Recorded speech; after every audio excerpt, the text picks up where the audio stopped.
Okay, so I had a group of diploma students for a sort of like a fitness, or we developed a fitness board.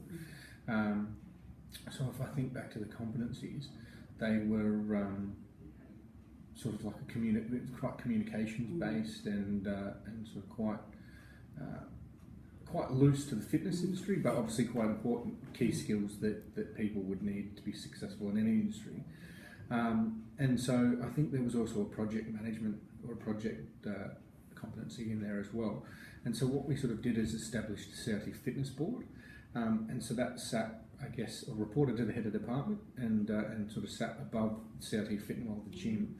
And so the idea was to try and use that as a vehicle for the students to sort of implement change that they wanted in the gym facility at Bruce. So yeah, it I guess really probably started out with sort of describing the activity somewhat to the students and then getting them to elect for positions. And so we sort of put a secretary and a board chair and then different sort of executives or examples of that would look after particular portfolios that we thought were important. And so the idea would that they would build teams around those individuals, and then things would happen, changes would get implemented to the gym and be reported on every week. It's funny actually, if I think back, I probably had two big groups of students. I'd have the students that jumped straight into it and nominated for positions and were quite keen. And then there was obviously the students that sort of thought, I'll sit back and if I don't nominate for a position, then I won't have a job, so I won't do anything. And they sort of tried to ride on the coattails a bit of the students who were more proactive. Yes, because you've taken yourself right out, haven't you? Yeah, that's right. Well, when I was running it, it was sort of probably by about week 3 and 4. It was completely facilitated by the students. Sort of I would turn up and open the class, and sort of take a role and get everyone settled. But really, then I'd hand over to the chair, and the chair would then run the meeting. And sort of any time that was left in the class after the meeting had was really I gave back to the students to sort of organise their own teams. So then we would have. There was like an executive team that would get together and they would sort of have a separate meeting to the board meeting afterwards to sort of discuss things at a little bit of a higher level, or probably coordinate what they were going to put together and then put forward to the head of department. And what sort of things did they put forward? Look, it was potentially just maybe changes to opening hours or service hours, and they changed to looking at equipment to be purchased or the use of particular equipment. It was quite interesting. There was issues where it was perceived, there was some equipment that was perceived to have an OHS risk, and I guess all fitness equipment is probably, there's a risk inherent in any of it, and it's sort of more about how you use it and mitigate that risk. But it was interesting to see the students identify advanced pieces of gym equipment that we had there that they thought might have been more risky, so they wanted to implement processes to restrict who and how and when you could use that and under what supervision. And so it was really quite interesting to sort of see them feel like they had, that the risk was their risk, I guess, rather than really the facility and the gym manager and the head of department at the end of the day. Yes. So they really are working on real problems.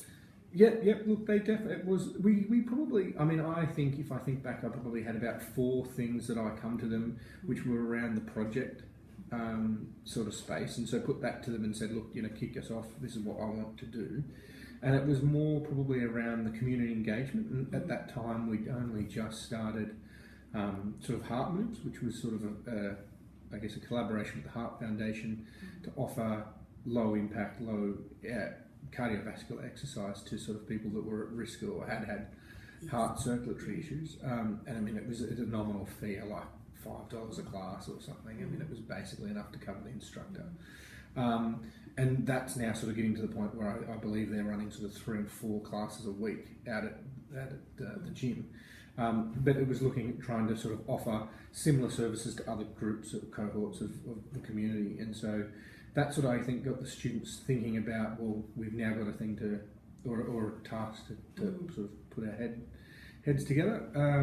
But really week to week, as things happen and things changed in the gym, we'd get the students bringing things to the meeting and saying, I've noticed this is something I want to talk about, or can we make a change, or why has this happened like this sort of thing. Some things we can't change. It was just structure of the way the business was being run over there. We're sort of it is finite resources, unfortunately. Yes. And for you, like taking that facilitator role, was that difficult, or how did you? Because you're really backing off. Yeah, look, I guess to be honest, if I think back, it was a bit of a risk. Like I sort of 2 weeks in, I definitely did sort of think coming out of the class, wow, what am I doing? I've wasted 2 weeks here. We're not going. It just didn't seem to be picked up as fast as I wanted it to be.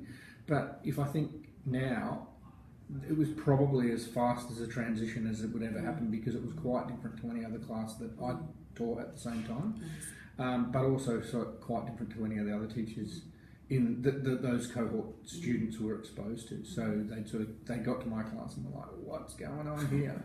And really the first couple of weeks probably I didn't have much of an idea as they did. So we probably just bumbled our way through it and felt our way into it. And then it was funny though, because I was trying, really what I did know I wanted to do was model it off what it is in the industry.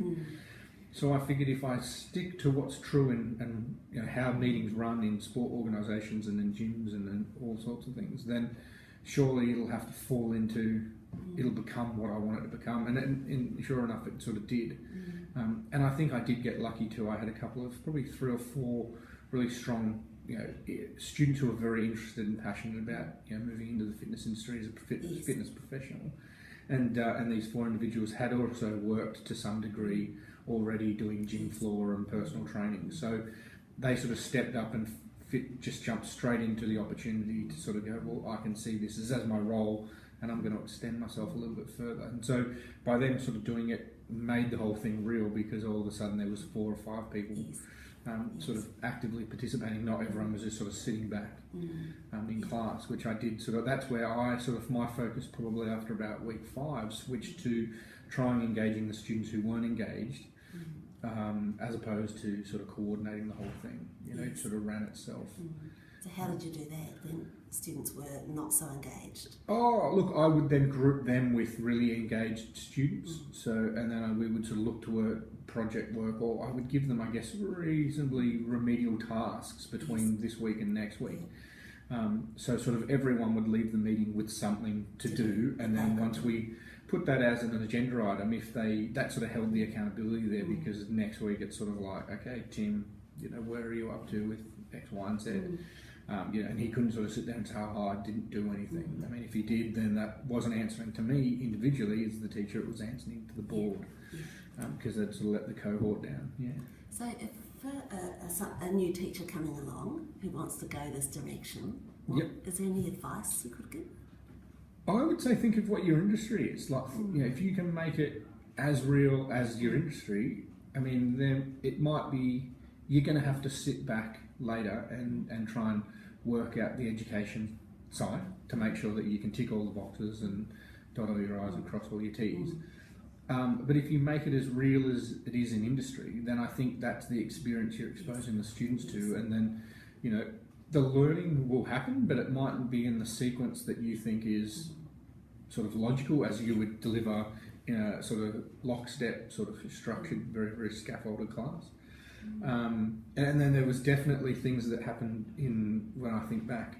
Now decisions had been made, or projects would be stopped because we didn't have the money, or the direction of the executive or the head of department just veered off.